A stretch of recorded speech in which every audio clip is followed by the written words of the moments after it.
guys.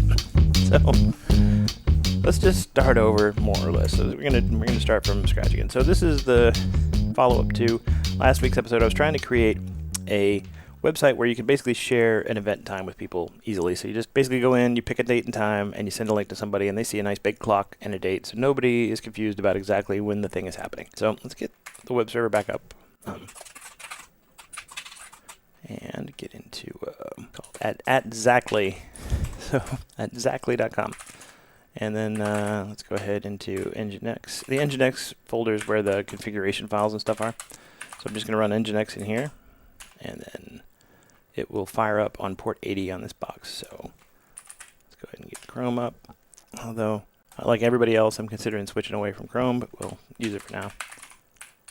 And all right, so yeah, so this lets you go in and use the built-in date picker. And I was seeing some really strange behavior out of this date picker earlier, but go ahead and pick that for 8 a.m. next week. So if you wanted to go to the next week's stream, we'll use that link, right? And then we go in here. Now, we were in the middle of refactoring the clock. I wanted to show, basically, the way I do web development stuff, you know, unlike frameworks like React and that sort of thing, I like to use custom controls for things. So what I did was I created this framework called PH. It's a plain HTML framework, right? So you'll notice that I'm including that here, and we were including it last week, and people were asking me, you know, why is that there? Because I like to be able to define my own components that look just like HTML components, but do what I want. So, for example, I want to have a custom element called a clock, and I can give it a number of hours and minutes, and it will display the stuff that I tell it to display. So the way I support that through the plain HTML framework is it lets you include your styling and your markup and your code all in one template element. The template element in HTML, if you're not familiar with it, lets you include a bunch of markup and code that is basically not executed by the browser automatically. So that's super handy when you want to be able to do something like create a custom control. So here's our styles. That's fine. The SVGs are off, so pull them back in. I think everything is off by one indentation level. Now, obviously, including all these big SVGs, there's a reason I'm doing that. It's not because I like to have huge chunks of SVG in the middle of my code, but the only other alternative would be to dynamically load the SVG using like a fetch command or something from a file, and I prefer these things to be completely self-contained. So even though it's a little bit ugly, I'd rather just include the SVG in line with my component, and then I can just copy and paste this entire template or put it into a external file or whatever, and everything is in one place once again. So, you know, there's no dependencies to pull in, there's no files or anything like that to worry about. So anyway, what I'm doing now is I'm going to define the custom properties that work for this component. So you saw down here, my goal was, okay, what if I have an hour attribute or a minute attribute? I want it to be able to set the hands properly, right? So the cool thing is now I can build this component here that will be able to map those attributes into properties on the class. So the class, let's go ahead and start with some properties, right? So let's go ahead and do some getters and setters. So get hours, right? All right, and new hours,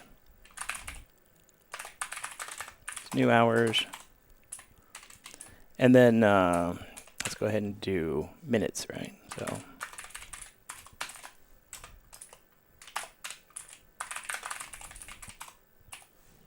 basically the same thing.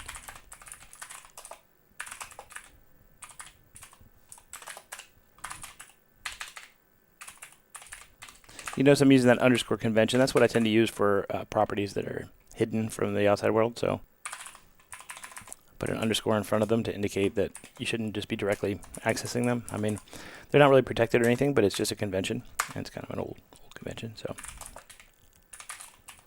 okay, so now we've got that. So we've got these properties we can set. Now what I'm going to do is whenever you set them, I'm going to add a new method to this class called update, refresh display. How about that? So anytime you set the hours or the minutes, we're going to refresh the display. And we'll create that. And for now, we'll just say, okay. Now, I did break the thing when I went in here and see I changed this stuff here. What I can do is I'm going to go ahead for now, and I'm going to get rid of those for the moment. I'm going to give this I can either give it an ID. I'm going to give it an ID. I was like main clock. We'll call it that. Now we can say main clock hours equals, and I'm going to make it interpret, I'm going to make it take the exact hours that come out of the date time object, because anything else would be just super confusing, even though it can be awkward at times, but we'll do that. Main clock dot minutes equals local date get minutes. Okay. Now with all that in place, let's go back over here. So now see, we're getting the refreshing call. So when I set the hours and set the minutes, it's being refreshed. So now let's go ahead and snag this code, because obviously this is code that I want. And let's go ahead and update our control. So in that update, in that refresh display function I created, what I'm going to do is set these transforms based on the properties, right? So let's grab these. Okay. Now, I need to get a reference to the hour hand. Now, the way you handle that with my framework is it's pretty simple. So these things have IDs, right? Well, the cool thing is these are created in the shadow DOM. If you actually look at this clock, you know, in the light DOM, the only thing that's actually visible is this clock element. But inside of it, it has its own little private DOM, and it has these styles, and it has all this markup, and it has, you know, these IDs, which are only valid in the context of that shadow DOM, right, of this particular instance of this particular element. So what I could do is I can come in here, and I created a helper function as part of that PH element class called G, which means global, but I was too lazy to type out global. So now I can say this dot global and then use the ID name, hour hand, and then I can transform the style. So this G dot minute hand transfer. Okay, so now if all that worked correctly, whoop, local date is not defined. Okay, that's why, because this actually, so it should be this dot hours, right? And this dot minutes, and boom. Okay, and so now it's working. So now we've got this cool little component that I can, you know, use to build clocks, right? It doesn't look like much, but now I can reuse this thing. If I want to have more clocks, I can go down in here and I can create, you know, half a dozen more clocks. You know, it's like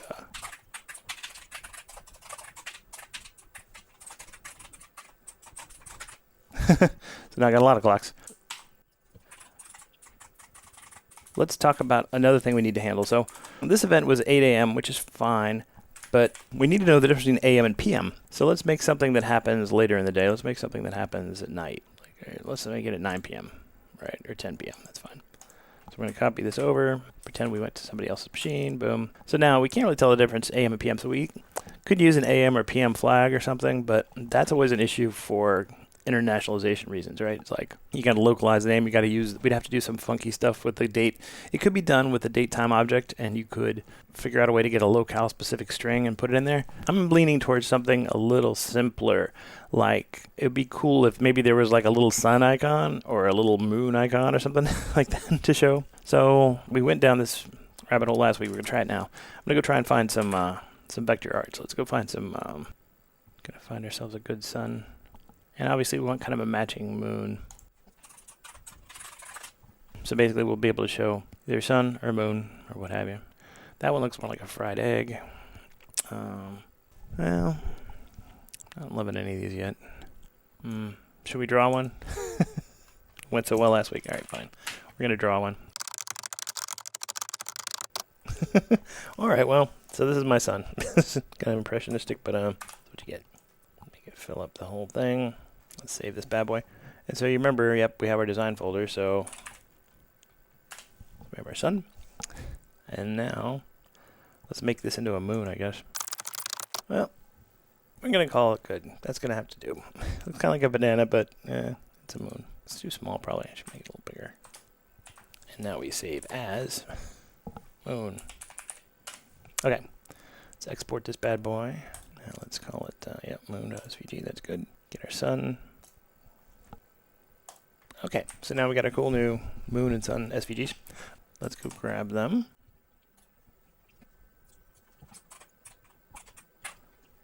Okay. Put this bad boy right here, maybe.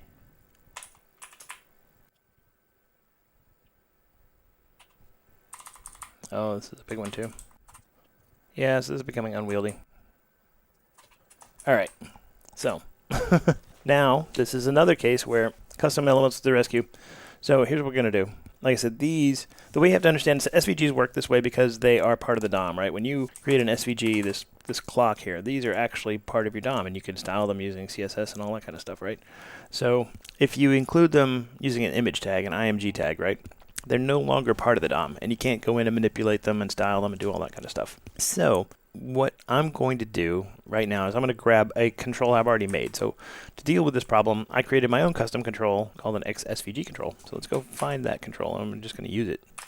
Let's grab it from GitHub, from this project, I think.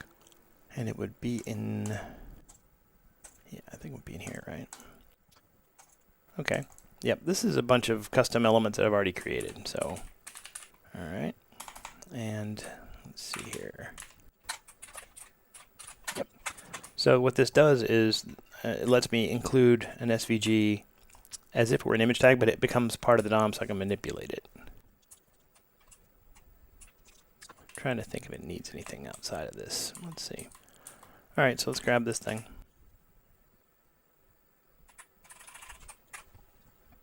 Okay. So now I'm going to create another, it's going to have another custom component here called an XSVG. All right. Okay. This I included it in this other framework, so I'm gonna have to PH element. I don't think it requires anything special, so yeah, we'll find out soon enough. Yep. So what it does is, like I said, it uses fetch to pull an SVG file in and then add it to the DOM, right? So what we can do now is we have all these SVGs. So let's go ahead and create a new folder here, SVG. All right. And let's grab these SVGs. Grab all my SVGs, put them into this new SVG folder. Right. Okay. So now I can clean some of this stuff up, ideally. So right here where I had the clock face before,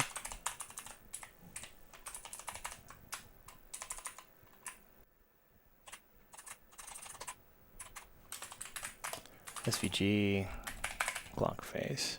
Is it clock face or just clock? Yeah, okay. All right.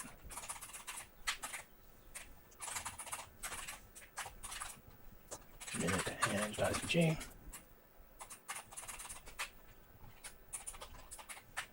All right. And our hand.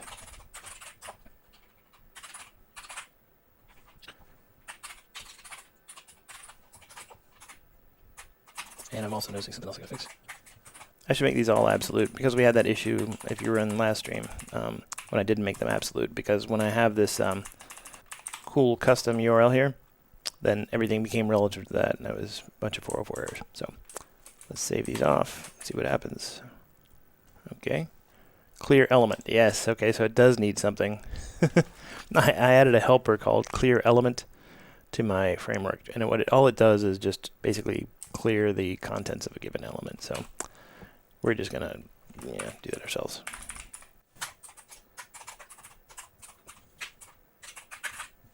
Basically set the inner text to nothing. That'll do it too. All right. So this kind of worked. There obviously was looks like an issue here with what is that? Is that the hour hand? The minute hand. The minute hand's a little bit crazy. Let's figure out what's up with that.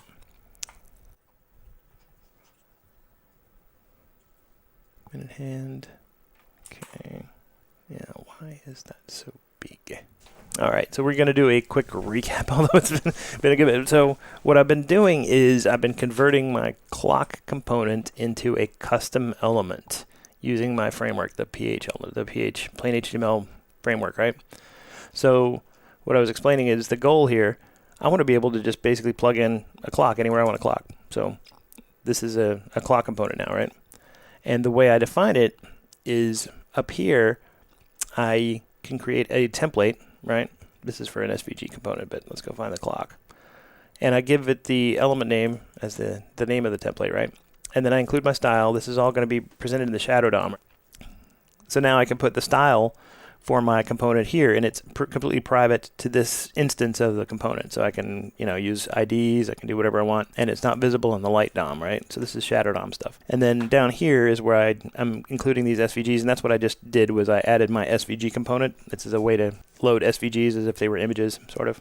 It's a custom component I wrote before, and I'm reusing it because that's kind of the goal. And then this is the markup for this clock element, and then down here I can put the code for my clock element. So it has these hour and minutes properties, and when I set them, magically it gets updated, right? So let's go back over here and sort out this minute hand thing. I wonder if it's just a bad export or something. Well, how is this not like the others? Let's see. Oh, wait. Oh, I bet I know what's going on here. These IDs don't belong here. Oh, actually, yeah. Let's go fix it in the real world over here. That's probably what happened. So, remember how cool Affinity was? It let me embed these IDs. Well, now I no longer want those. So, all right. Didn't do a dang thing, but I'm not giving up yet.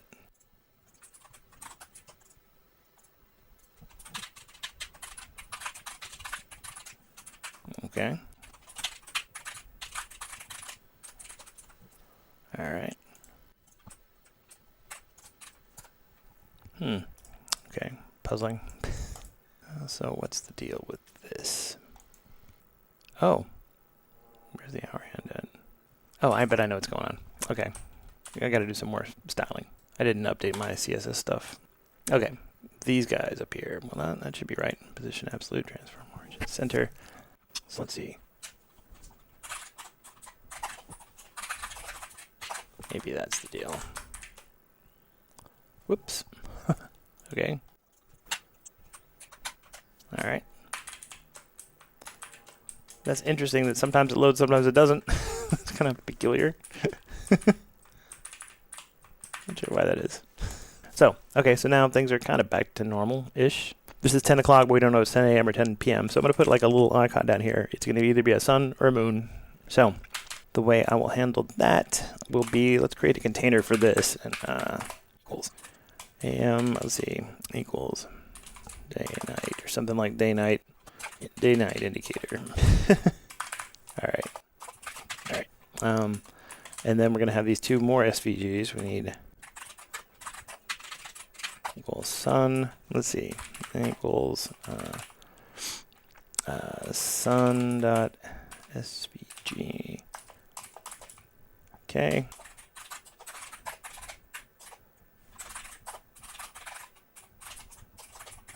Okay. And actually, let's do it this way.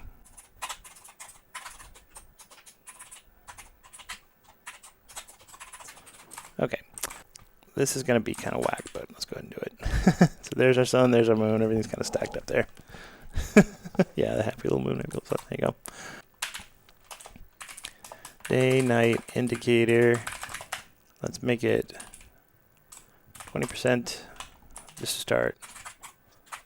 20%. And they need to be, once again, absolute. Okay. And let's put it at, I'm going to have to fit it in this little slot right here, it looks like. So can I do that? Can I do top? I've never tried this, I don't think. Have I? Well, I guess I can, right? I broke it, but I gotta figure out what's going on with that. So top 60% maybe? And then left 40%. Okay, well, it's kind of getting in the right neighborhood. Now, the last thing obviously is we just gotta set it whether it's day or night. We gotta put the correct icon in there. And the way I tend to do these things once again is just through CSS stuff. So let's go ahead and let's just create one style and we'll call it PM or something like that. Just call it So the question is, do we want to we need to put this indicator probably under the hands. So we're going to put this, you'll see why in a second, right? But we'll put this underneath the hands, so the hands are on top of that. And then the next bit would be, I was going to create a class basically to say whether it is currently AM or PM. And the thing about that is, if I put it on this, if I toggle the class on this, it'll kind of leak into the light DOM, right? Which I can do that, but it's kind of ugly. Sometimes that's useful and it's a good thing. I think in this case it is not a good thing. So the way I'm going to handle it is, we'll go ahead and do this. Equals, call this a main div, right?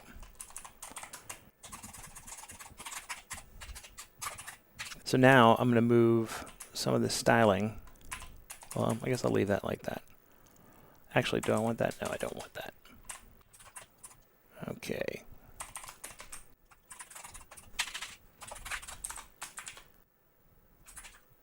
Okay.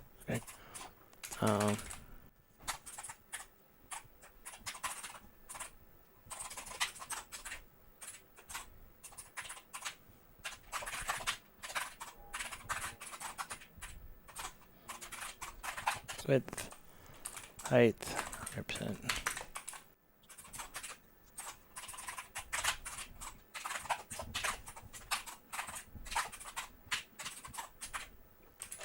Okay, so now it's back. So now I've created this main div, right? So what I'm going to do down here is, and I was explaining this paradigm earlier, but you know, to build these custom controls, I created this PH, the plain HTML framework, right? So it actually gives you some helper properties like this one. Like whenever I define something with an ID here, like main or clock face or whatever, I can just refer to this .g that ID, and then I can just use it, right? So this .g main class list .toggle. So I'm going to toggle the PM class based on. And is there a good way to do that? I'll just use hours. I'm going to do hours. Can I see? It starts with 0, right?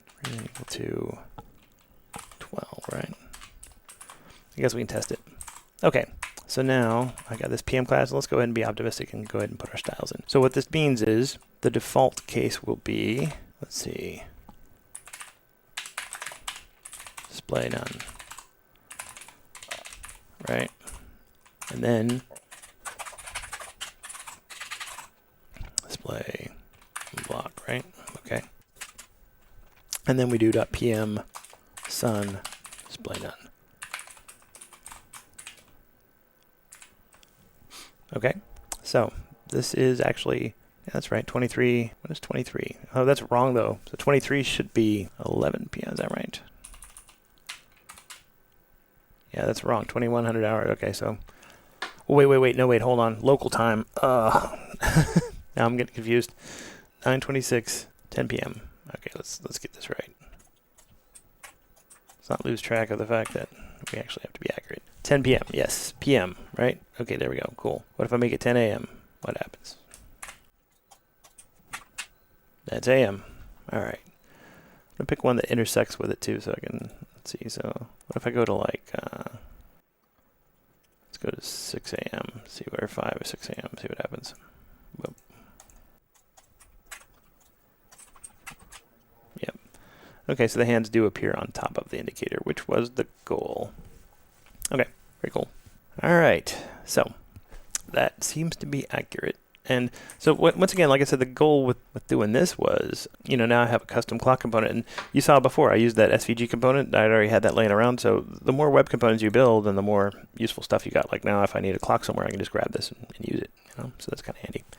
We need to put the date there as well. So we're going to make this clock a little smaller. It's a little out of hand there. What's funny about doing it this way is, okay, so now we're going to leave the custom element world for a second. We're going to go back out into the macro world, right? So let's go back out to here. And what did I call that clock? I called that clock main clock, right? Okay, so main clock. Let's give it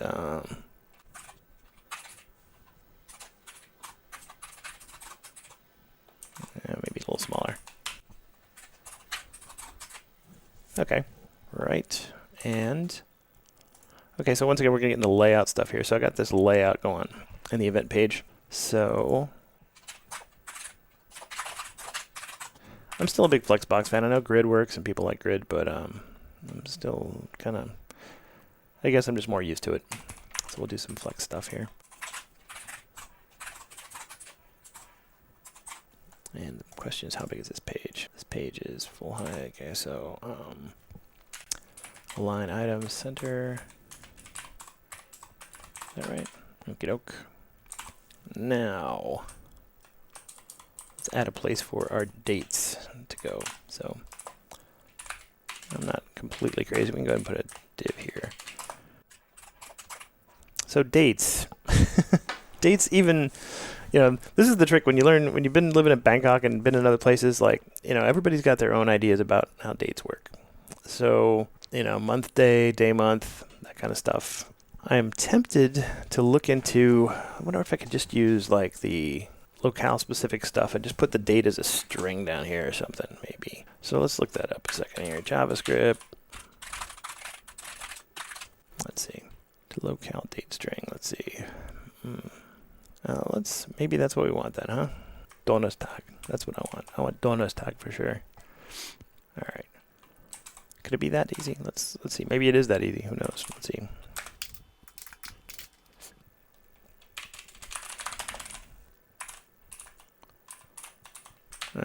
I'll try and be conventional. All right, so main date. All right, so let's see here.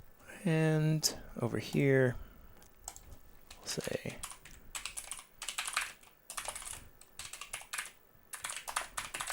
inner text equals local date dot to date string. Let's see. Oh yeah, there are a bunch of options, right? So, oh, why not? Let's take their options. Can't hurt. Boy, I can type. Typing accuracy is 0. All right. Actually, I'm going to go ahead and save these as all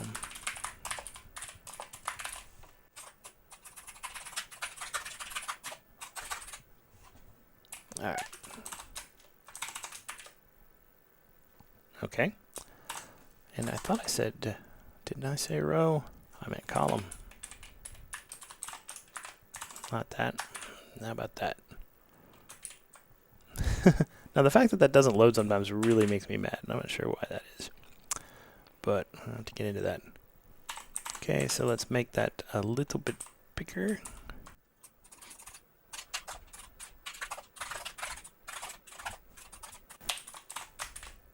Oh, that's a little excessive.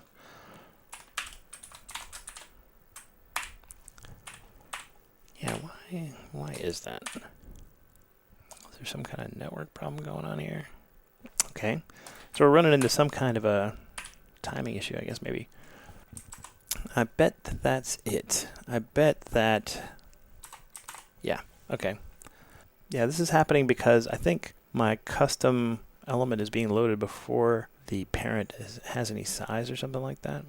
Obviously, the question is how do I fix it? Okay, so let's see. Could it be this fill available stuff going on here? Could be, possibly. Yeah, I thought when I wrote this, I think I was being clever with this fill available stuff.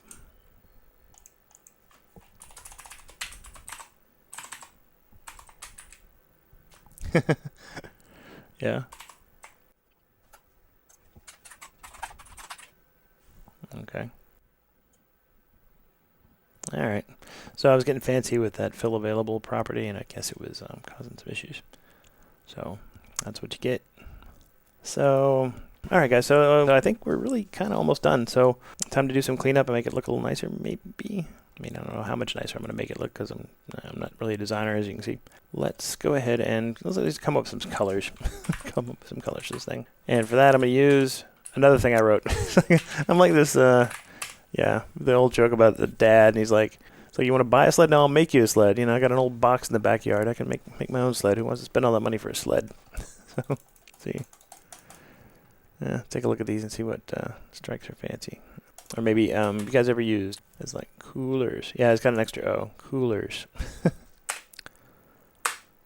So basically, you can just kind of start clicking through until you see something you like, and then you can lock it in place and whatever. So What am I feeling here? I don't know. Maybe I'm feeling pastels. I don't know. MakeTintsAndShades.com. All right, I'm down. Thanks for the tip from the Jet. Let's see here. Now that's kind of a soothing color. Let's see here. How do you guys feel about this lime green? That is a very cool site, actually. I need that sometimes. So if we do that, let's use. Let's try that as a background. See what that looks like. All right, let's get a nice contrasting color here. So Canva, all right, Canva, you win. Okay, so that's a complementary color. Yeah, I'll throw that in there. So anyway, guys, yeah, so you guys may know about this stuff, but there's different ways to get good color schemes, and there's like the complementary method. So it's like basically the opposite of this lime green is this kind of violet or whatever. You can do analogous, so that's just basically very closely related colors. I'll grab those. And then there's the triadic. Basically, if you have the color wheel, it's basically you go 120 degrees, right? 120 degrees out of phase here. So let's grab that. That's probably enough to work with now. So the reason I made this thing, this themer thing, is because I wanted to be able to see, you know, what looks good in terms of compositing text and backgrounds and things. The problem with all these colors is they're all pretty light. And so I'm kind of liking this one for something. Maybe we'll use that for the text. See how that looks. I don't know. Maybe I just like that. Maybe I like the color better. Maybe I like this as a background. So let's just throw that in and see what it looks like. Go back to style. All right. Background.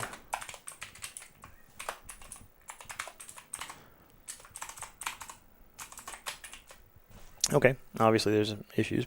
I think I'm going to stick with a black and white clock. So I got to fix the clock if we do this because the background's wrong. I think I want a contrasting background for this, for the date string. And maybe I've gone overboard with that full text date. So let's see here. Maybe we should go with short formats for stuff. What if I do that? Let's, I'm going to make the date. I'm not even going to have a weekday. What if I do this? What does it look like? Okay. So now it will be locale specific, I think. So if we do this like in any other country in the world other than America, I guess it'd be 26/9/2022. Although that's still kind of ambiguous. Let's see. What if you leave that like that then? September 26, 2022. All right, that's cool. So what I'm going to do is I'm going to put a box around this, I guess. Maybe a nice little rounded rect or something around this and give it and squash it in there a little bit. Let's style that. That is the, what's the thing called? Main date. Let's see, max width, 80 view width, so it doesn't get too small. Like now it will never, outgrow itself, right? Or, well, it shouldn't. It's still going to overflow on a really tiny screen, but I'm not worried about that. With 80 view width, is it? Yeah, okay.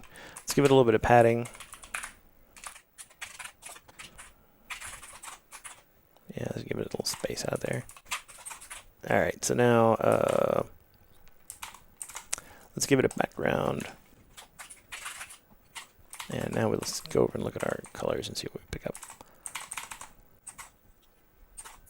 What background do I want to use?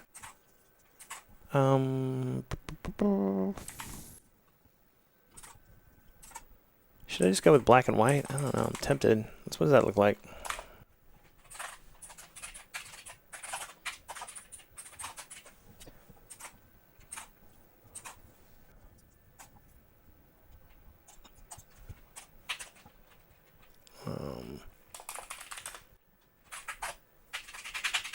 Yeah, I want to center that so it's like, so it's inside the box. All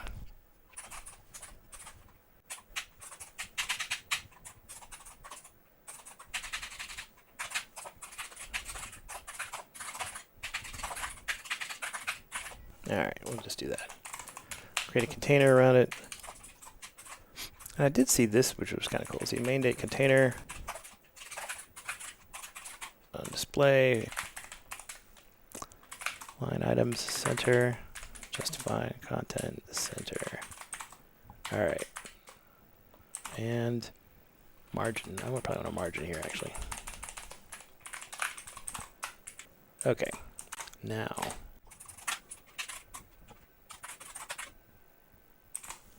And border radius.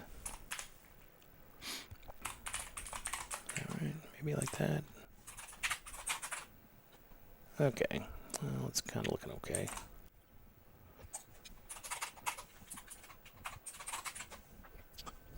Is it still too big, maybe?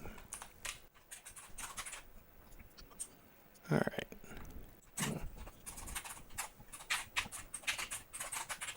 Okay, let's get out of mobile world. Still looks okay, I guess, kind of. And so this thing up here is kind of ugly. I have an idea what I want to do for this. Let's see if this works. I want to, what color do I want to use? I'm going to use, why not use this? Okay. And what is that exactly? That is, all right, it's my header. So the header is going to become,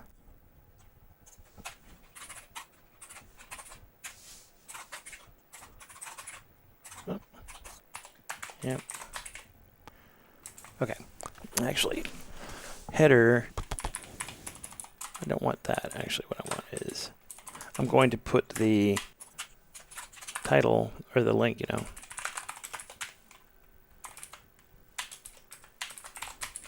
Okay, and then I'm going to get some padding in there, a little bit padding.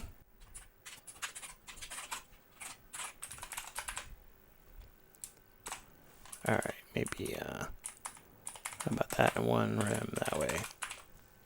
Okay, now I want, there's a way to change the border radius on just the specific corners. So do border, bottom, left, radius.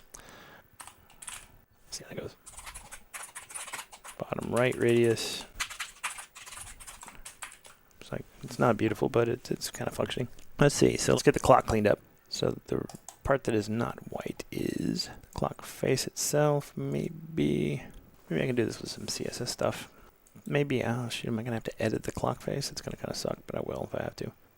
Yeah, well, let's do it. Let's ungroup that. And let's just give this a white fill. I think that will take care of it. All right, let's hide these guys. Boom, boom. Transparent background, let's do that. Okay, so that does look totally right. Let's do it again. Export selection only, and we're in the SVG folder. Is it clock or clock face? Let's do clock face. Maybe that's what I did. There's another bug. Let's go in here and see what did I include.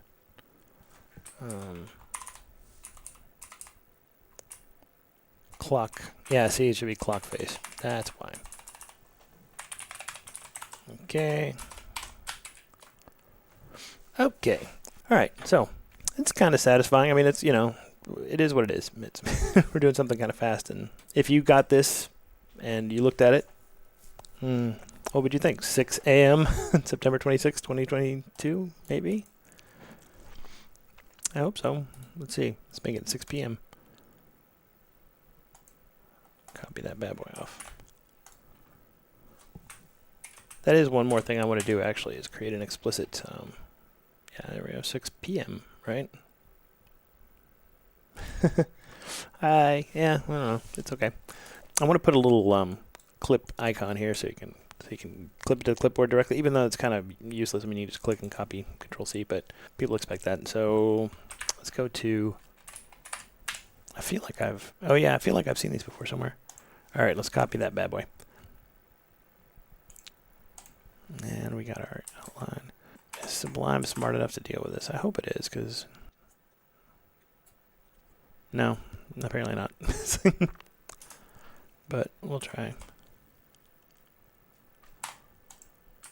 All right. Create new file.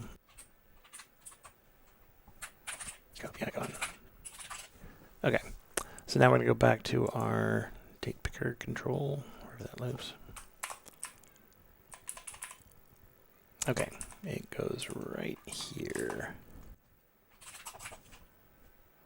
Okay, so I'm gonna grab another one of my controls that I like from my custom control stash. It's just a horizontal box, but it just makes life a lot easier.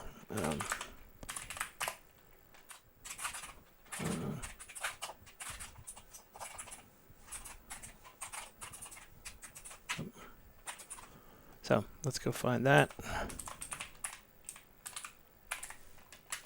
That was it, right? Okay.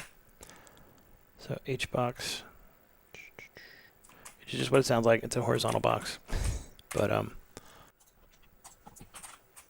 that and a vertical box can get you a really long way when you're trying to do a nice responsive design. So,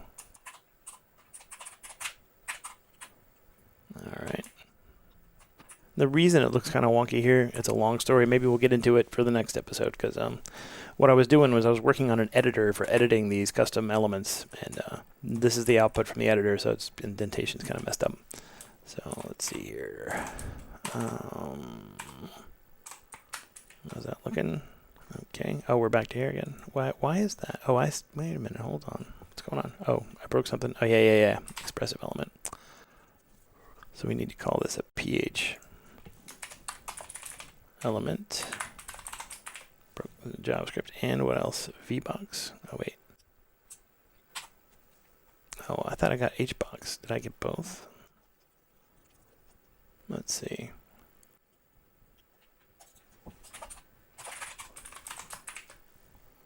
Did I somehow grab both these guys? I wanted an HBox. Did I grab? I grabbed H and VBox, I guess. Okay. All right. Well, now what? What did I do wrong this time? Must have messed something up.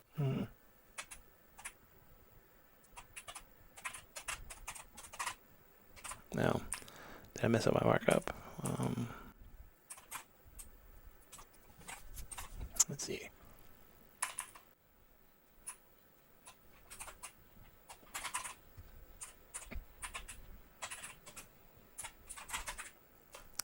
What did I do?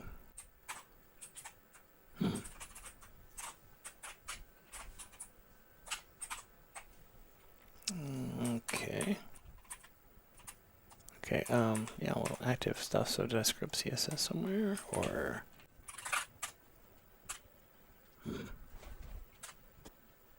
Okay. So that page, why is that page visible? Oh, I know why. All right, so when I was fixing something, I broke something else. So I made this permanently visible, which is not smart. I just noticed that, though. I guess I hadn't refreshed that page in a while. So let's see. Let's do it this way. Okay. Now, where is my cool... Oh, did I not include it? Did I? I thought I did. No, I didn't. Right? Yeah, I thought I did. Okay, so I got my output element here. So why did I not save this or something? Or well, this is crazy. Is it because output? It's causing me problems. Okay, that's weird. All right, so this was not technically my fault, but yeah, apparently if you use the output element with the empty tag syntax, it breaks your HTML. Interesting. So let's go ahead and let's make this thing smaller. Also, I wonder what kind of styling we should do for this page, because it's kind of looking kind of wonky. So I don't know what all I can do to style this thing. I could maybe put a little padding around it or something, maybe some round borders, just to make it not look quite so ugly. So I'll tell you what I'm going to do. I'll go in here. It's like, there we go. And border radius. Yeah, there we go. Maybe 1.5 rem. Okay. All right. That looks a little better. So let's grab those. And that's the, yeah, the date picker, right? So, no, it's not right. What is that? That is it. Okay. All right. And then down here, this bad boy. I guess we should put a label or something on that so people know what it is. I'll shrink that icon down a little bit.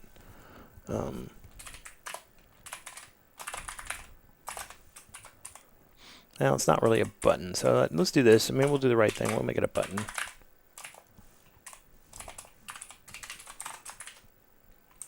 Okay. For accessibility and stuff.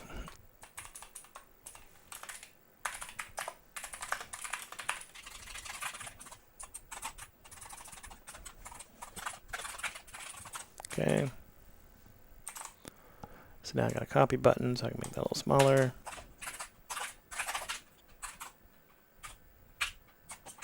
Let's see. Let me get the.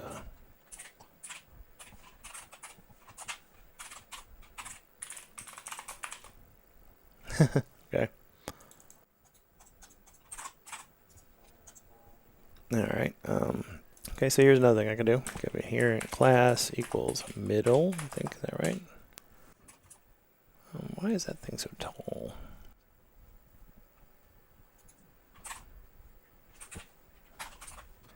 Event URL. Oh, I see. I know why.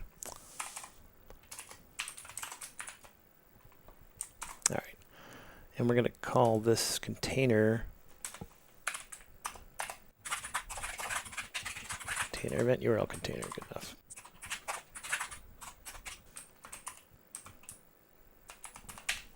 Event URL container. Yeah, we'll do some padding.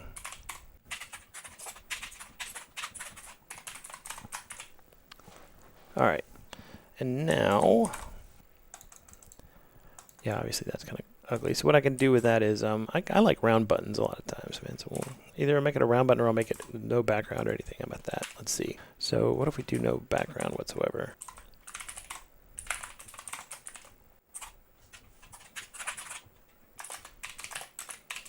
No border. Of course, the problem with button styling is, let's see.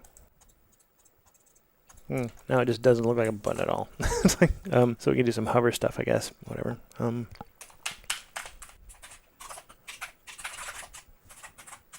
when we hover, what do we do? Make the background a little different here. What background should we try? How about white? What does that look like? It looks kind of crappy.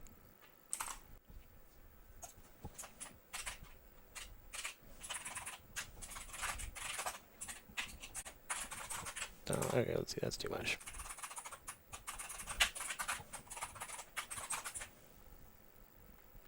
All right.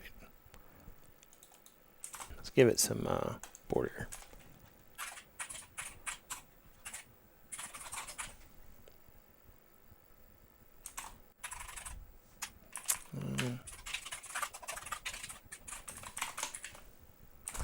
Oh, wow, that's crazy.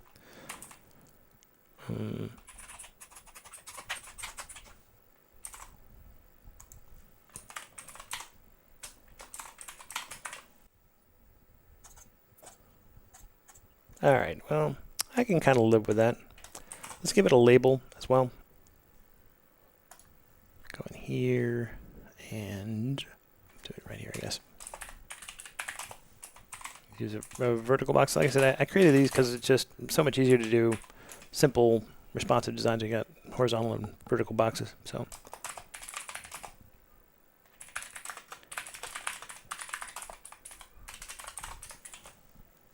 that's way too big. But let's see. Maybe I just made that other thing too small. Let's see.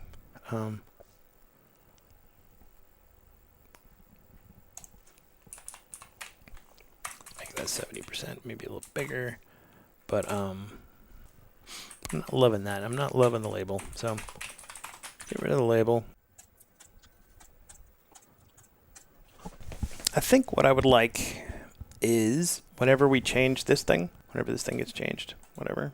For one thing, when you change it, it doesn't close, which is kind of frustrating. But I was wondering maybe make this thing flash or something. But yeah, I don't know. Let's go ahead and wire this button up anyway. So yeah, clipboards are funny because browsers don't really want random websites to have access to your clipboards. And I'm going to do something that people say you're never supposed to do, but I do it sometimes.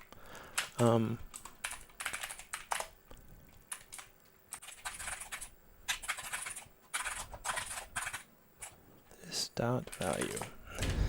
All right. It may or may not work. We'll see. Did not work. Why did it not work? Fine. Then we'll write some code. We'll see. I probably want to show like a little indication that you copied it anyway. Okay. So create a handler.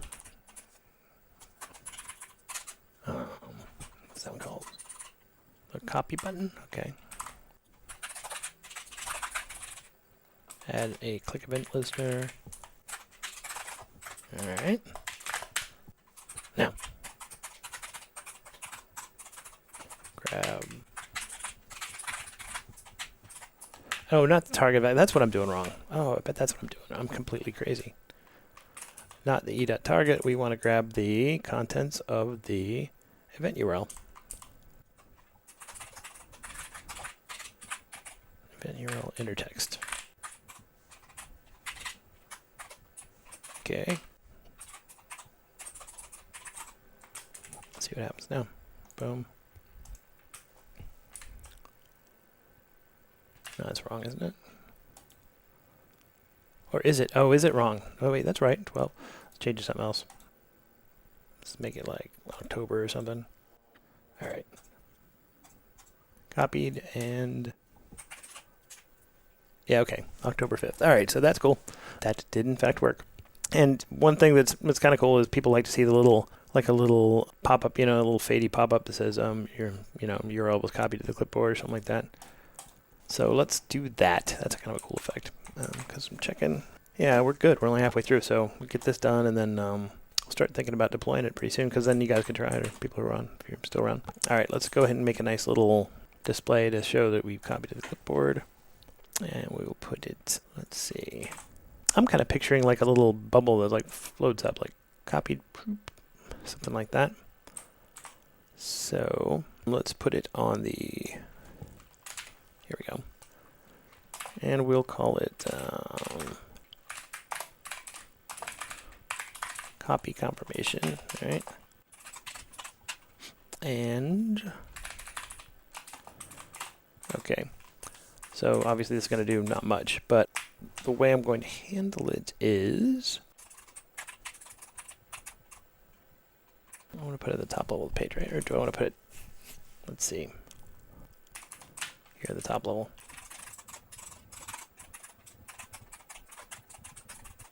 So now we'd say body. Okay, so there's my little, yeah, there's right there. And then it's going to be position absolute. Wait, where is it? Yeah, okay. Copy confirmation. So that's how you can draw stuff on top, is position absolute. All right. See, now there's my little copied thing there. Let's give it a little bit smaller font.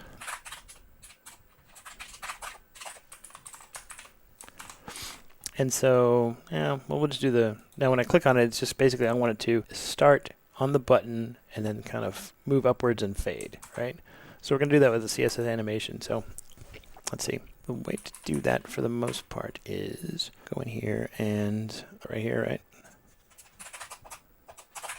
Actually, so to be totally accurate, this thing, I believe it returns a promise, right? Then, okay, yeah.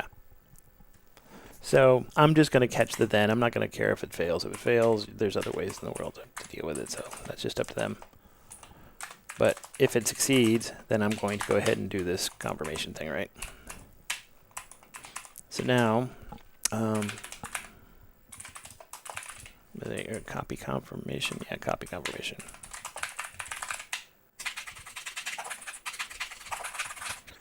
Let's see here. I've written this code before, and now I'm just trying to remember what I did. It's, what you want to do is, you want to do it with the CSS animation, probably it's the best thing. So first of all, let's move it to where it wants to be. So equals, let's see here.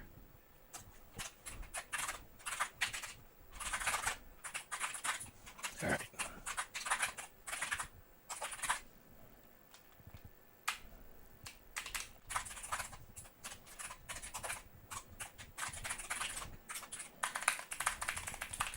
Let's see how it goes.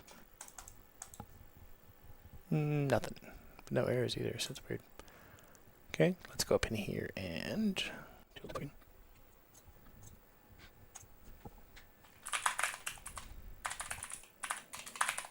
Oh, that's why.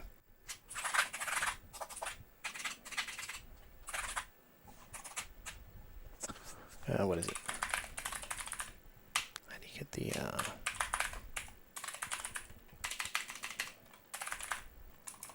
get bounding client rect? Is that the one? That's the one, I think. But get client bounding client rect. Okay, pretty sure. Get.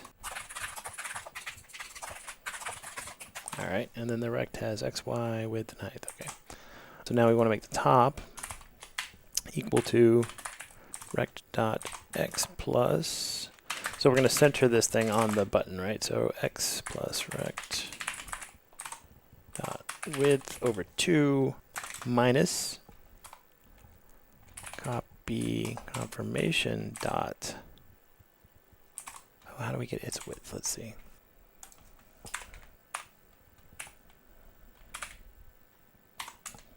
Is that right?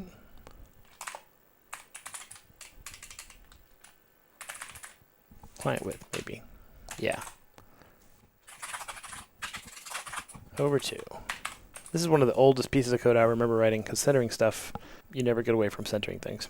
This is like some of the first stuff I ever dealt with in my programming life. Okay, let's see here. So, oh wait, did I do this backwards? Yes, I did. Okay, so we want rect.y. Okay, and then we don't need that, I don't think, minus client height. This may be like we'll place it halfway over the button, I'm not sure. If it works, we'll see what happens here. Code, what did I do? I broke it. Alright, now it's back. Nice. Oh, pixel. I think I gotta say pixels though. Okay, let's see here.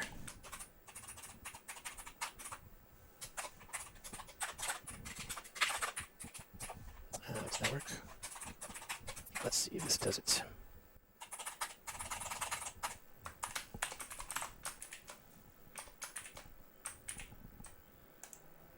Okay. Not a dang thing.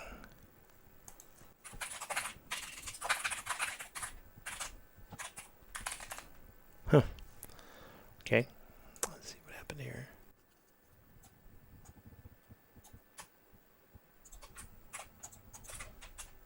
Oh, nan? Oh, why is that?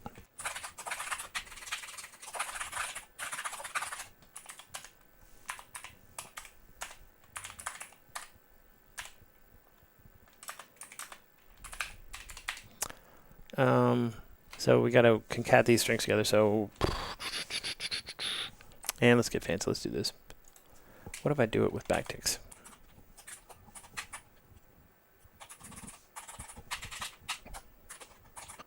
Backtick. Boom. Backticks are a thing now. We can totally use them. All right. Copy confirmation. And that px backtick. Let's see how that works.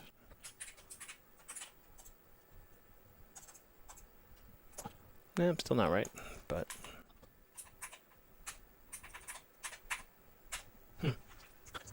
okay. Why is that not working?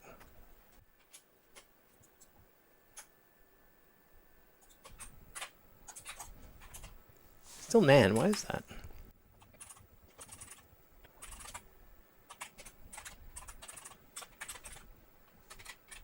Oh, is it because... Oh, is that a string? No? Okay. What's happening here? Am I insane here?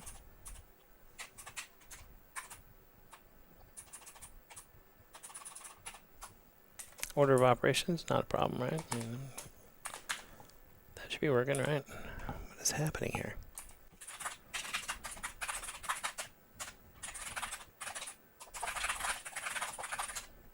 Yep. So, this seems fairly straightforward. I'm dividing a number by 2 and I'm subtracting it. Why is this not gonna... Why am I getting nan?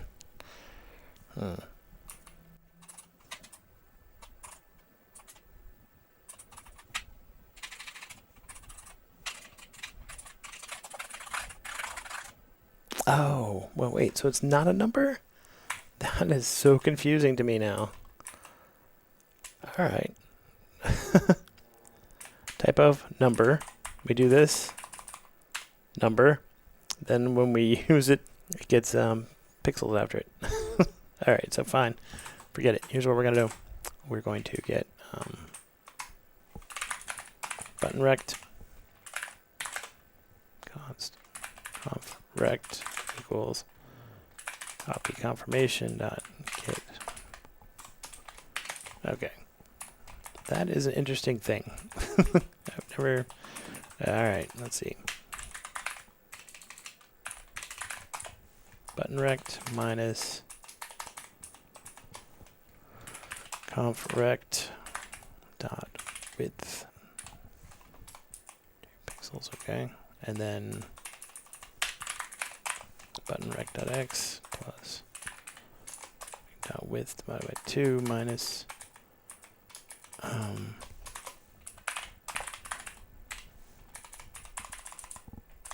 not width. Wait, is that right? Oh wait, that should be button rect minus that. Okay. Okay, let's see how that works.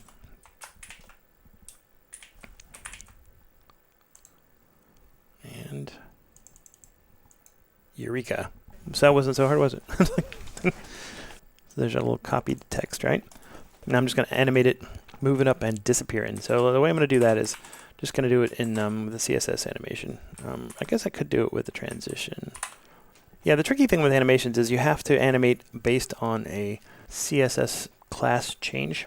And so the way I've tended to do this in the past, and I'm not 100% sure this is the best way, but this is how I'm going to do it, is we're going to add a class and we're going to remove it. So here's how it's going to work. Once we positioned it in the right place, we're going to add the active class to it. All right. Then we're going to set a timeout. And all it's going to do is remove that class.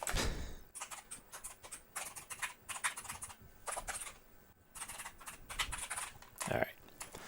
And it's going to be set for 0. All right, so let's see here. The way we're going to handle this is we're going to make the normal opacity 0. And then we're going to make active opacity 1. And then let's see. And then we can do a transition.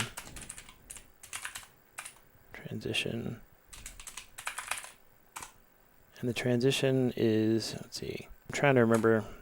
So what we're going to do is we're going to fade it out, and then we'll add a translation probably to move it. Transition all, that's right.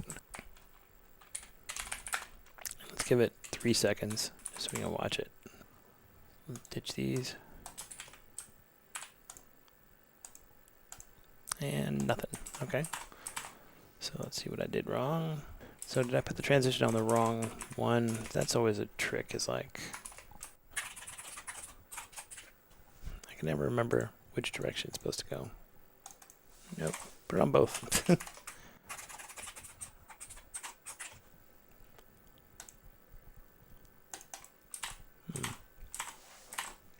Well, oh, maybe make this 1 actually.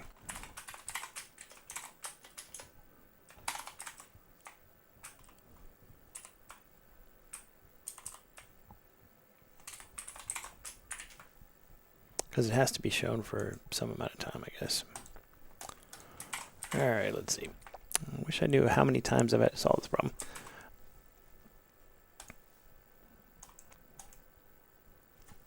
Okay. Well, let's do it this way. Now let's do it this way. All right.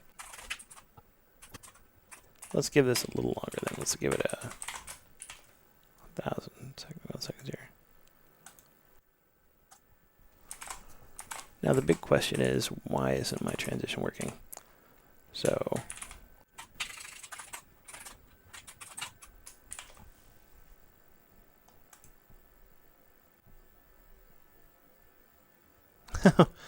okay, that's kind of cool. Oh, I see what's kind of happening there. All right. All right, that's looking a little better. Get in the right neighborhood. Now let's transition the other way.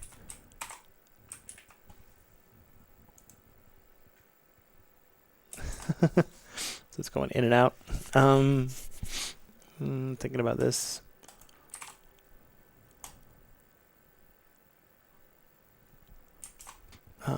Is it because of this? All right. Nope. I think I know what's happening here is basically it's taking so long to fade in that I never see it. So it's like, all right. So let's do it with an animation. Let's do keyframe animation stuff. Thought I was gonna get away with transitions, but I have to look this up. CSS animations are not simple, but let's go look them up. Let's see here. CSS animations. All right. We're gonna do it as. Okay, so we're going to create a fade out animation, right? So we're going to do this. Animation. Whoa. 3 seconds long. Like I said, this is just such a pain. It's like, but that's why I was trying to do with transitions first. All right, let's just do it that way.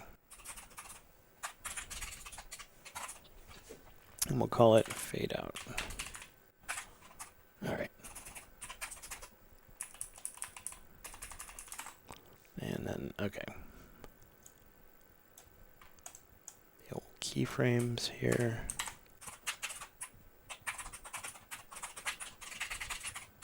Fade out.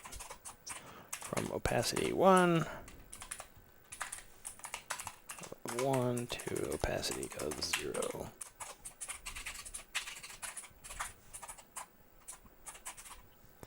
Okay.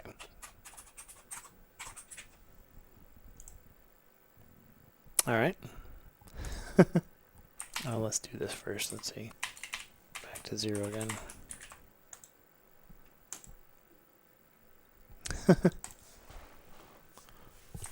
Do I need? Let's see.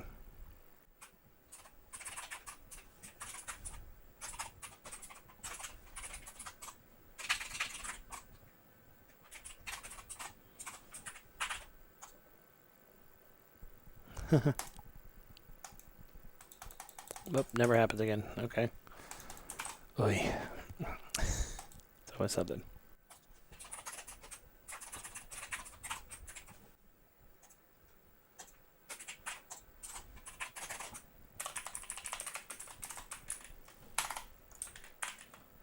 And will it happen again though? Nope. Only happens once. All right, let's see here.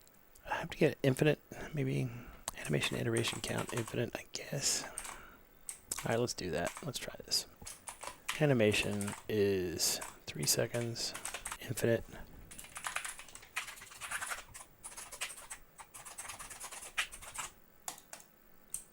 Nope. All right. Oh, infinite. Can we spell infinite? All right.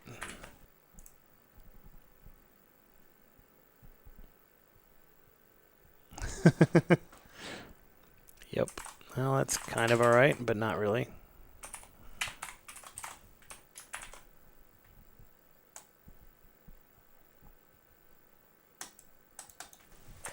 So, all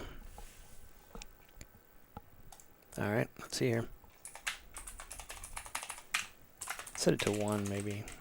That'll help though. Because basically, you need to leave. I think you need to leave a little timer. The browser will optimize the fact that, you know, if you set a class and you remove a class, then the animations don't fire. So you have to give it a second to repaint the DOM and then fire. But what is going on here?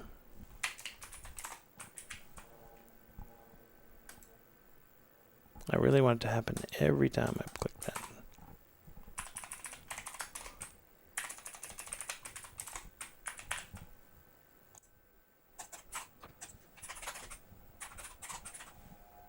And I'm going to see nothing, right? Yeah, for sure.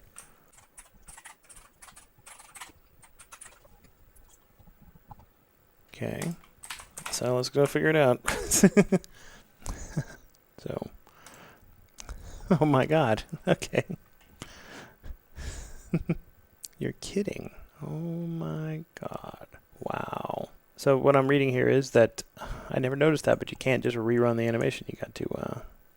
This is this is an amazing hack, but I think it's worth it. Let's see here. So oh, I know what's going on here. Okay. So here's what's happening.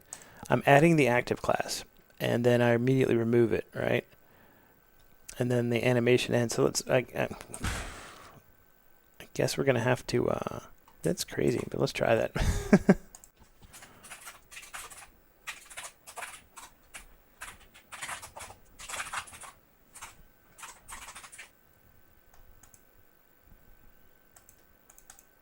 Wow. I'm seeing something, maybe. I thought I saw it twice.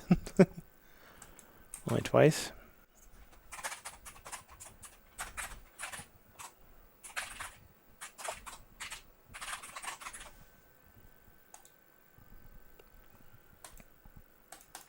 Nope. Alright, well, it was a false alarm. Okay. Let's solve the mystery. I want this to work. So, I swear there's a way to rerun an animation. It's been done before. Okay.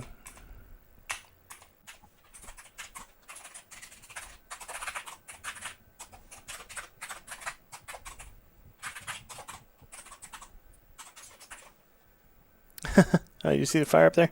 Everybody see that? Well, that's not cool. That's not great, but why is that? All right, so there it is up there. It doesn't work at all down here. Let's see.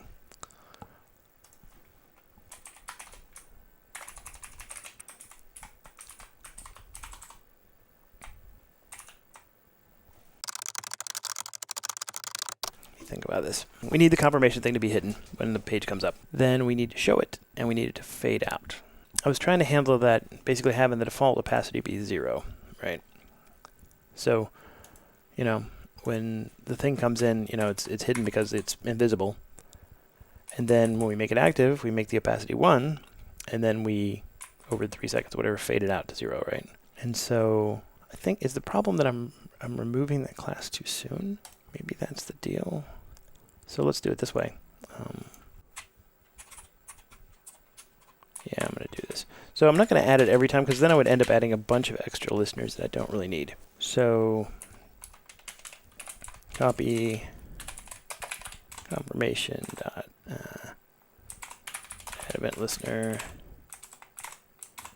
animation and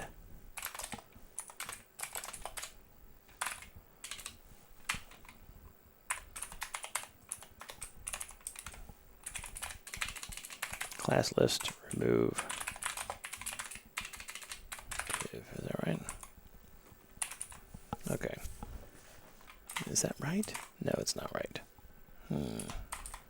That won't do it. Okay, so all right.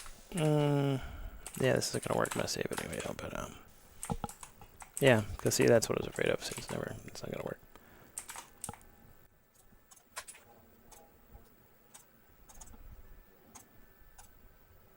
See, it's not firing again, right? All right, so let's do it this way. Let's see. Let's go back to try the transitions again. Let's see if transitions can make it work.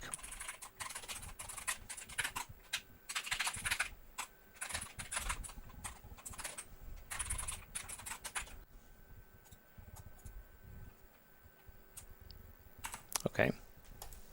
It's doing two things. It's fading in instead of out, which is fine, but I actually want it to fade out instead of in.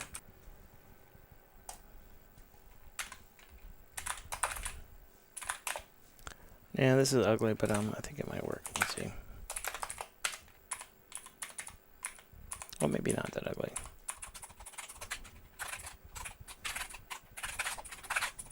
Back to this again.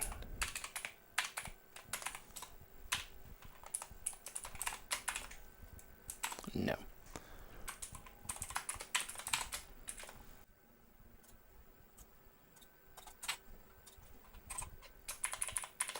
Okay. All right.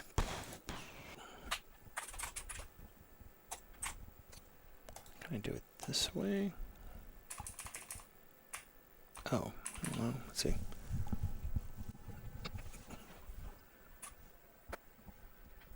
All right.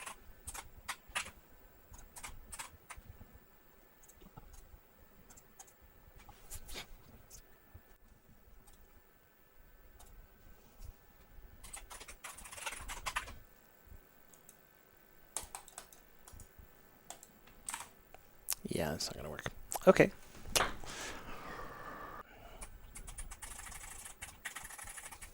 Let's go back to the animation one more time.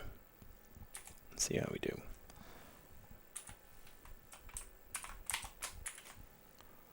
See, that kills me. It's perfect. It's working perfectly up there. There's another way to solve this. It's not great. It's not what I would like to do, but that's what we're going to do. So the problem is this thing's in the DOM, right? And so therefore it fires. You saw it fired immediately, right? So we can do this. Template equals ID equals CC div. Let's call it, or we'll call it copy confirmation div. All right. Okay. So now it's not going to be part of the div. You know, it's not going to be part of the DOM. See, it's not visible, right? So now we go in here and see. I don't think I need to do all this voodoo now. It's basically so when I add it to the DOM, I do want it to be visible, and then I want it to be hidden. Okay. So what we're going to do now is we have to add it to the DOM. So we're going to say document, let's see, we'll just do body, add child, and what did I call that thing? Copy confirmation div. And content. Okay. So now I've added it, right? And the trick about that is, once I've added it, we really need to get rid of it too. So we'll have to clean that up, but let's just see if this works first. Add class list hidden, right? Class list dot add. Okay. Oh, got errors. I know why. Because I haven't added it yet. Okay. All right. Oh. Let's see here.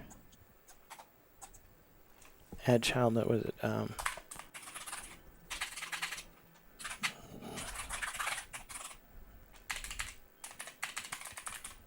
Append child. Append child. Okay, let's do it that way. All right. All right. Well, I figured out another way to fail. That's what software development's really about, is coming up with new and creative ways to fail.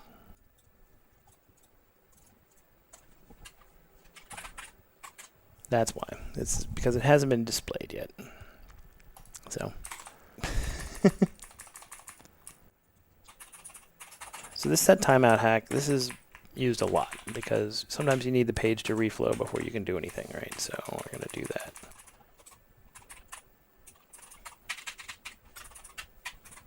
All right. Whoop. Let's see what happens now. Still zeros. Why is that? Oh, but did I set that to 0? I did. I need to set it to 1. So we need to give it time to yield so that it will actually lay out the page. So now, hopefully conf_rect is not 0. That's right, it's not 0. Okay, cool. All right. I thought I saw something for a second there. Let's take a look. Nope. We don't need that anymore, though. All right. And let's see here. This is the, oh my God. Yeah, this is a nightmare. Once again.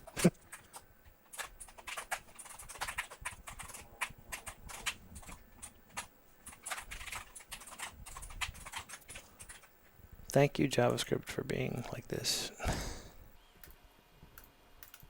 And oh yeah, it only works once because I have to do this. So let's see.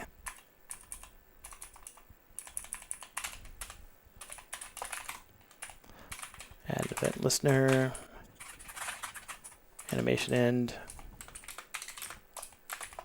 and we're just going to take it out of the DOM.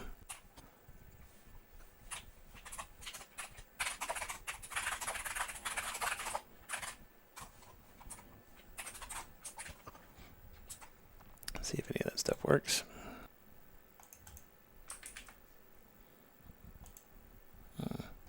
Nope. It's animation end, right? Animation end. That's what it's called. It's just not animating, maybe. All right. Let's see. No. All right. Let's see. Opacity. Wait. Okay. Wait. Yeah, fade out. Yeah, that's from opacity 1 to opacity 0. That's right.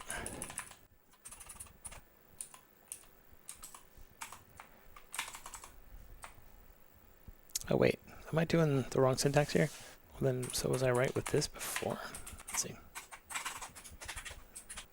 Yeah, what's going on here? Okay.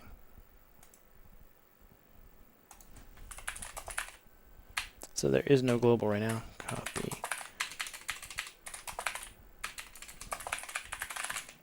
Oh, it does exist. Why is that? It shouldn't, because it's inside a template. Yep, okay, it does not exist yet. All right, very cool. So now, I click the button, boom. Now it does exist. Okay, so now we go in here. All right, so we get the button right, we get the conf rec. We're gonna set its position, okay, and it exists. Right there it is, we can see it just for a second. Oh wait, copy. That's fine. See, now it is in the DOM, right? Now the question is, when does, why does my, number one, the animation's not running. Animation end thing's not running, so let's check this out. So now adding hidden is supposed to trigger this animation, ideally. Or am I doing this on the wrong side?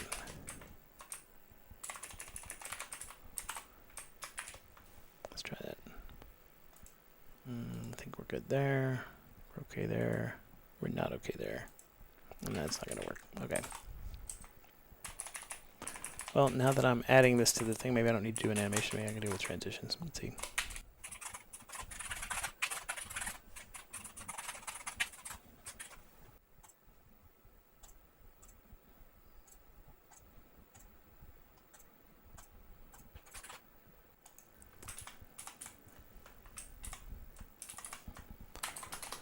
My God. I feel like I have a project somewhere where I did this before, but I can't even remember where it is. It was something like when you typed, and I would have the keys like float around the screen or something. And so I had to deal with this. But I think it was because I was creating the elements that it wasn't an issue, maybe. I think maybe because of this. Okay, I think hidden was a bad name because I have a hidden class already. So let's do this. Okay. And go in here. Start it off as active, and we'll remove. All right, and we go back to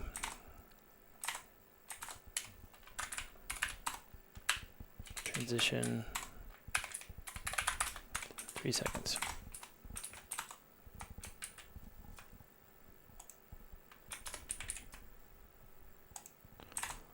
No dice, so let's do this way.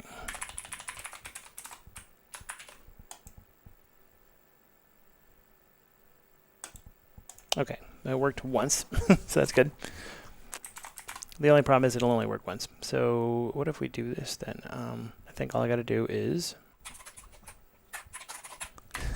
This is really terrible, but there should be an easier way to do this. I'm going to have to dig into this a little more. If it exists, remove it. All right.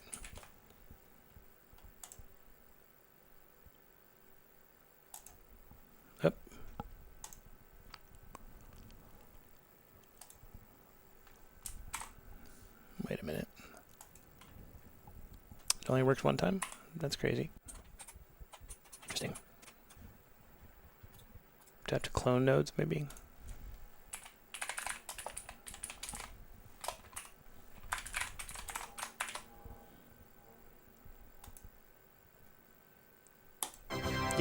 clone it. Hi. Okay, guys, so that wasn't too bad, was it? That's like, what, an hour? Something like that. But hopefully we won't have to do this again.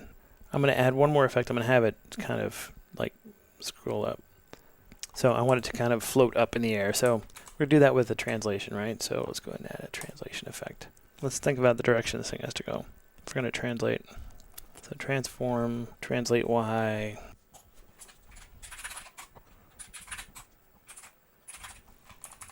Translate Y, 20 pixels. Let's give it 20 pixels, let's say.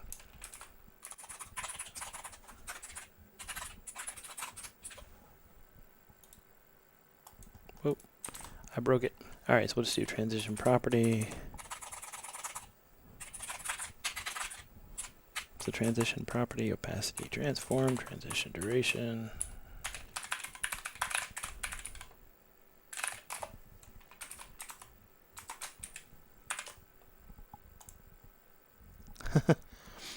All right. I've got to do this.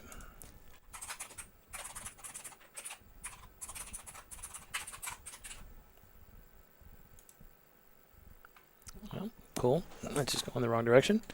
So let's do it this way. See how that goes. Kind of. Let's do this 10. I'm just going to tweak these a little bit and make it. Then we'll call it good enough. Wrong direction.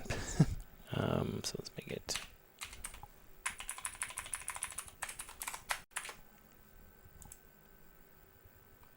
Kind of.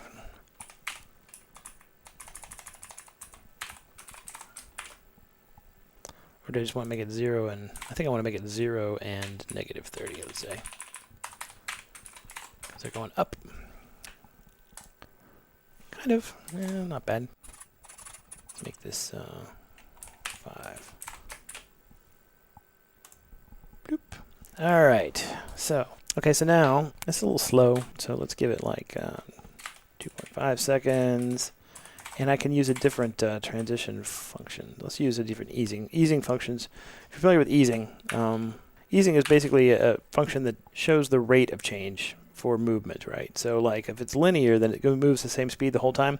But you normally see things like easing in and easing out. So where it basically starts moving slow and then it moves faster. Or, you know, in this case, it's kind of, it starts off faster and slows down. But there are various easing functions. But what I want, I think, is maybe more linear or something, or almost linear. Or maybe like that, maybe ease out cubic. Let's use that. Okay, so let's see. We got to set our transition function somewhere. Transition timing function. Let's just call it ease in. Let's try that one out. So timing function, ease in. Is that right? Nope, not at all. Ease out, maybe. Transition end event. Oh, that's a real thing. I didn't know that. Oh my gosh. Let's do that then. Hey, so we found something else cool. So let's do this first. Let's do out. Let's see if that helps. That looks pretty good, honestly. Let's drop this down to 2 seconds. Whoops. Pretty close. It's moving a little further than I want.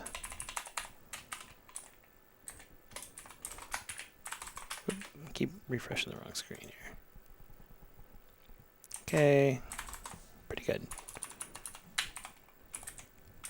Not that I'm a perfectionist, I just want it to be perfect.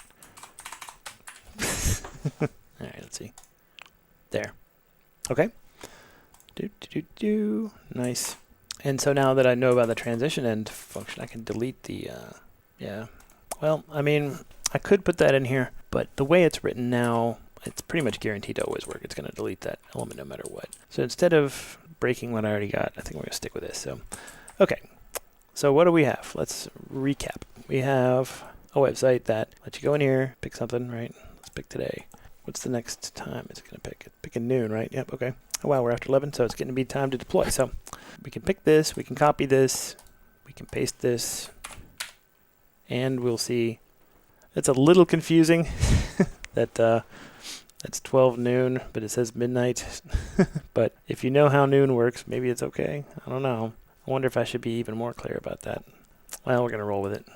This project it's been surprisingly difficult. There have been a lot of challenges. Like I said, you would never look at the site and go like, what did you spend the most time on? It's like, probably that. But I like it. So let's go ahead and do this. Let's push this to Git. So we're going to deploy this one. There we go. Going to push it.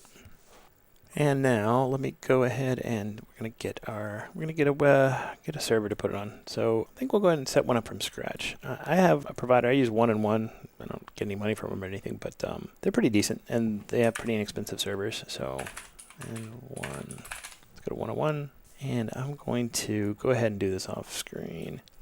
And I'm going to create a very small web server, and I'm going to run Rocky Linux is the plan.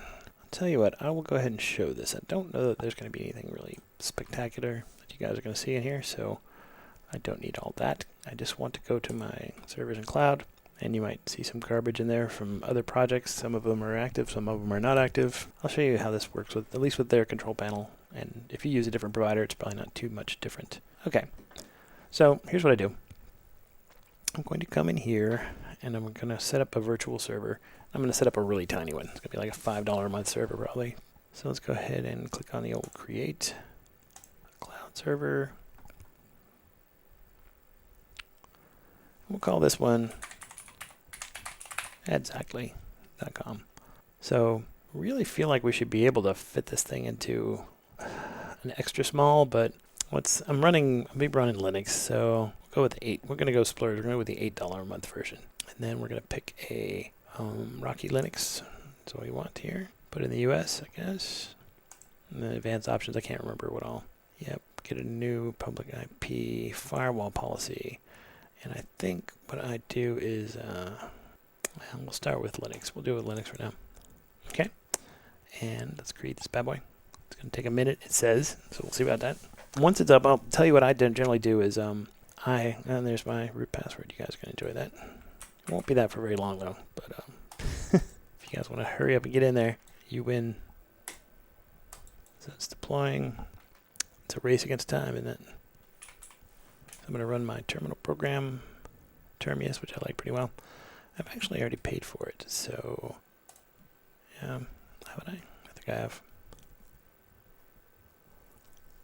Hasn't provisioned an IP yet.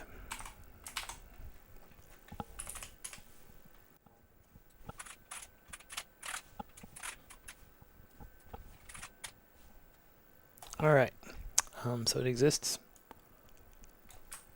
Get that. Go ahead and add a new server.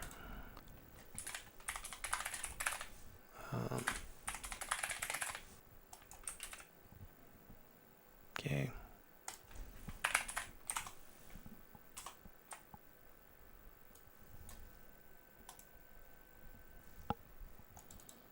Let's see if we can get in there. Okay, and first things first.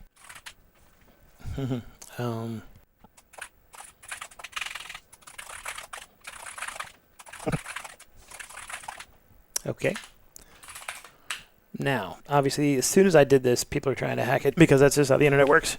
So I'm going to do this. What I tend to set up is I only allow SSH over a VPN. So that's a good tip. I'm going to create myself an account too. Let's see, actually, I just need to I'm going to create myself an account. Usermod-AG wheel. Okay, and then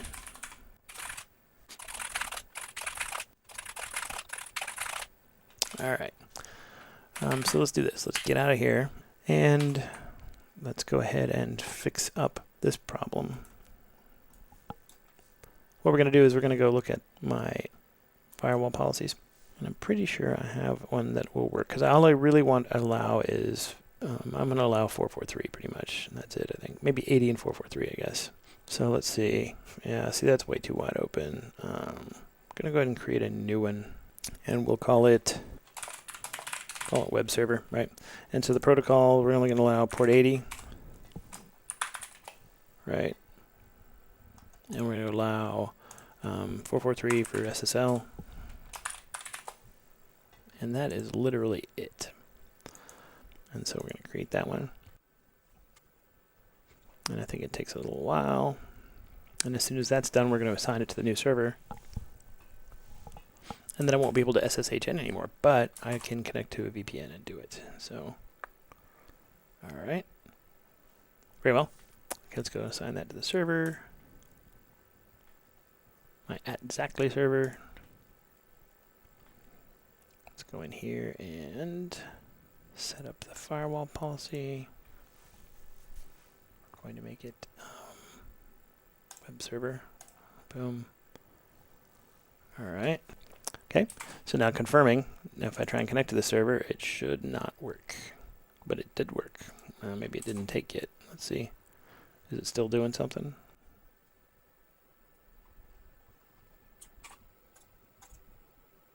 Port 22 should be locked up. Let's see why not. Do I have to save it or something? Or do no, it should be alright. Let's see. Double check. I'm not crazy. Web server. Oh, configuring still. Okay, that's why. Okay. It's not done yet. But if you're running any public servers, this is the kind of thing you got to do right away, because you come in like after 2 minutes, and you have 1,000 failed logins to root. So you know it's going to happen. I see. It's adjusting these things. While we're doing that, let's go to the next bit. I want to put that IP on @Xactly.com. So let me go to Namecheap, which is who I use for my domains. Once again, don't get paid by these guys, but they've been pretty good for a few years, and I've been happy with them. Let me get signed in. Let's go look at my domains. You're gonna see I have some cool ones, and some of them are just kind of random. So let's see. We'll just find @Xactly. All right. Now back to here. Are we done with this yet? Still formatting. Okay, we're gonna go to DNS. And all I'm going to do is set up, delete the spam that these guys already created. There we go. And we're going to add an A record for the bare host @ and the IP address is, what is the IP address? Okay, grab that IP. Okay, I add that one. I also tend to add a wildcard A record, because I like to use subdomains for things sometimes, like third level domains. So I'm going to go ahead and put that in there now while I'm here, so I don't have to come back.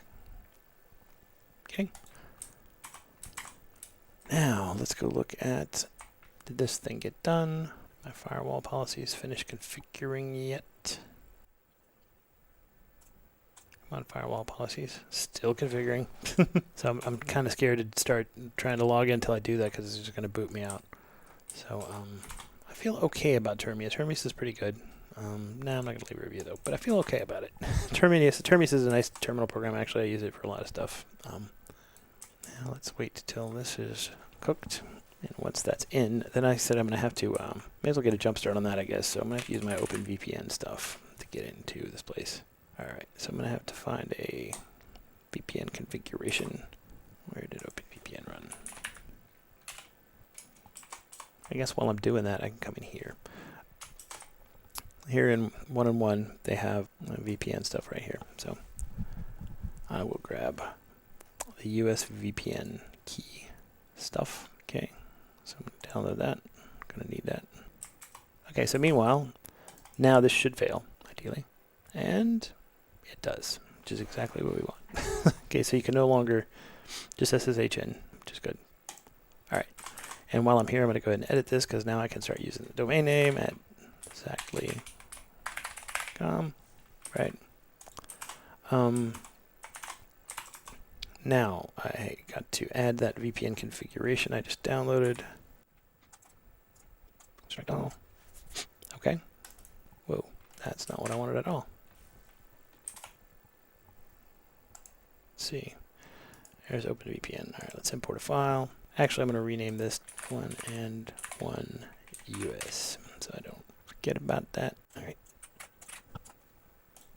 All right, there we go. We're imported. Now, if that all worked correctly, I should be able to connect once I'm connected, I should be able to connect. Yep, we're going to add that and continue. And password, if I type that right. Eureka, we're in. Okay, so actually I want to log in using my user account too, so let's go ahead and fix that. Let's see if that works. Yep. Okay, cool. So we have us a tiny little server running. So now all we got to do is we've got to clone this project down to the server, and then we'll get Nginx installed and deploy it. And also I'm going to go ahead and use certbot to install SSL certs. So the first thing we're going to want is Nginx. So dnf install Nginx. All right. So we're getting that. I think I'm done with this. I'm always scared to close it because I'm going to have to log in again, but get Nginx going. All right. So I'm trying to think how to do this. It's like new Nginx. Okay. Now, how do we do that? Let's see. Okay, so we got our Rocky 8 server. Okay, so we need that. Let's get that going. We'll need the appel, I can't remember, that means extra something libraries, right? Get the extra libraries installed. Okay. Now let's get this going.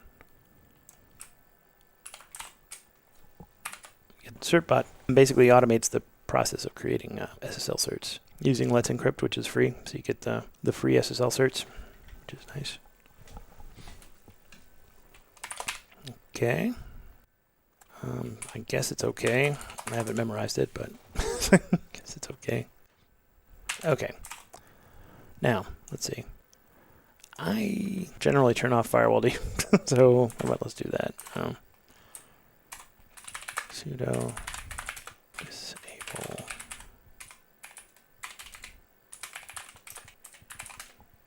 Okay. So that'll take care of that, I guess. So what I'm trying to figure out is it going to create a server configuration file for me or not? Or do I need to create one first and then it'll do it? So let's see. So here's what we're going to do. We're going to create a default. Just grab one of these. Also, we need to get Git. I think I don't have Git, so. Okay, that's good.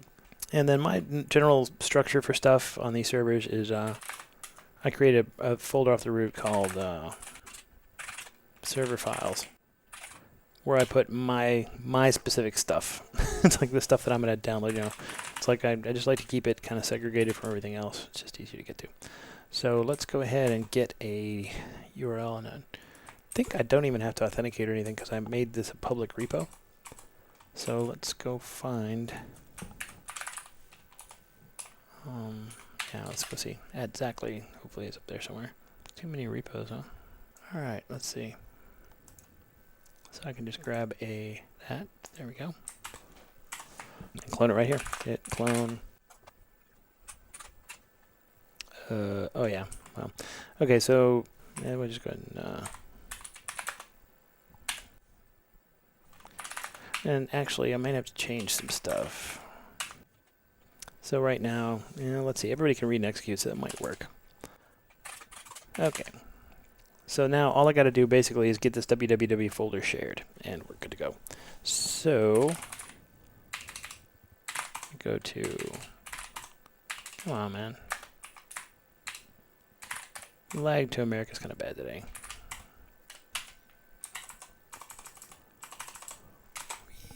Okay.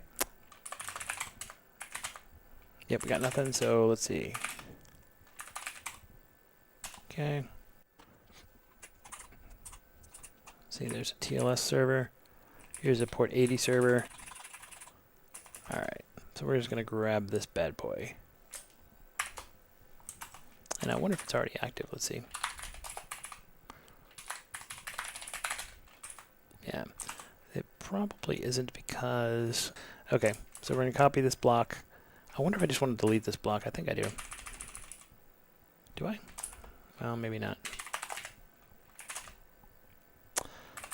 Conf.d.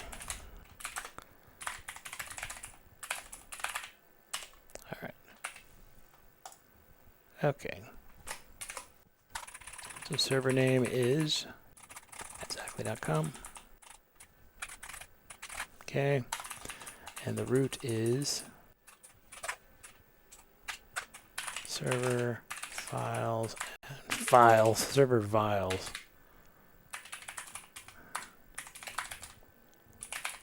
www, right? And then okay, and then index. I think it's like index, right?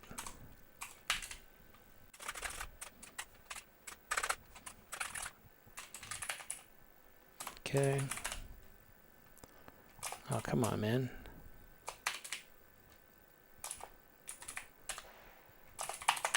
Did I screw up? I did. Oh my god. It's always quicker the second time. Okay.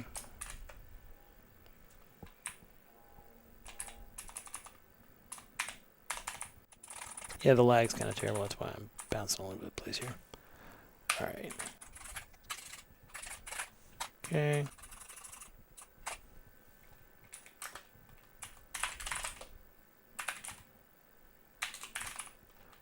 Exact.com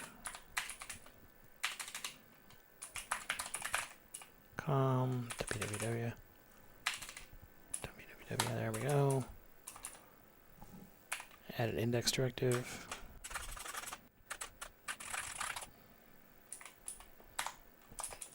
Okay. Check the configuration. Test failed. Okay. That's kind of what I was afraid of. So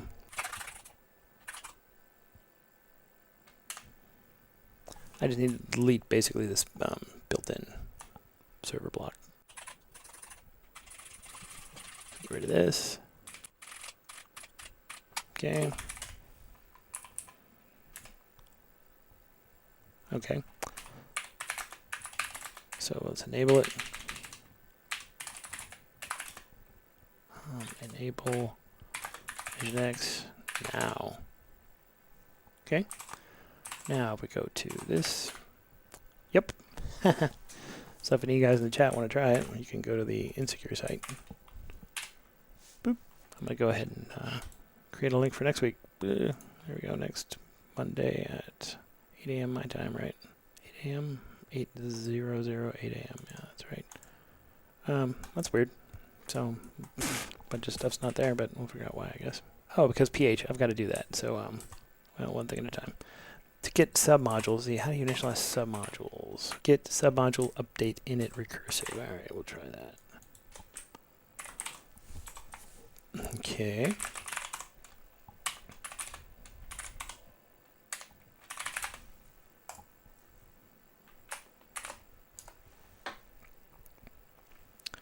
Okay. So now maybe it'll work. Aha. So October 3rd, 8 o'clock a.m. Whoop. Interesting. You know, like I said, this is what happens when you actually deploy stuff, right? So navigator.clipboard. Not available. Yeah, that's what I was afraid of. Okay, well, there was something. How much time we got left here? I want to get the, let me do the certbot stuff at least. What I'm going to do is go to SSL, and then it will, then it'll redirect all the port 80 traffic to the SSL port. So, certbot, nginx-d, exact.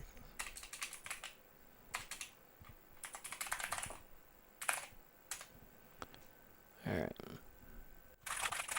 Yeah, by all means, don't send me any spam at that address. I've only had it for 30 years almost, or 20 years now, so it's way more spam than anything else. Yes, I agree. Yeah, I guess. I'm not sure with the EFF. Good enough. Okay. Deploying certificate. And there you go. Cool. So if that's the case, then maybe that'll fix our issue too with the clipboard. We'll see.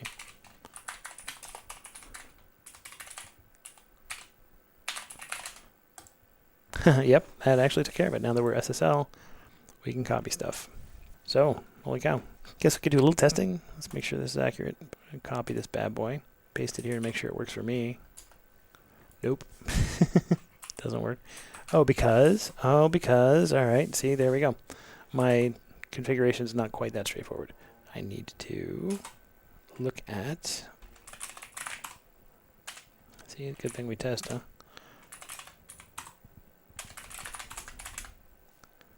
Okay, conf. I guess we gotta do this, so. Down here, somewhere, is this right? No, I think it's,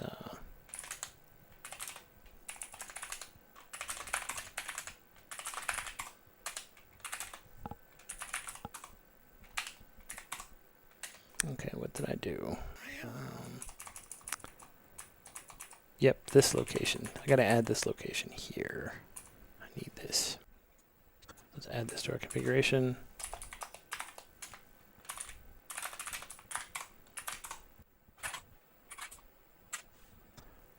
And we'll put it right here.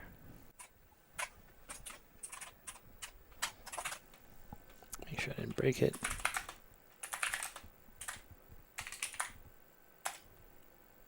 Okay. Restart Nginx. And boom, it loaded. I could test it some more, maybe try and break it, but I think I'm gonna call that good. So if you guys hung in there the whole time, appreciate it. But this project's done. I'm gonna come up with something new for next week. I'm not sure exactly what I'm gonna do, but yeah, that's kind of a wrap. So appreciate you guys for hanging in, and we'll talk to you all next week.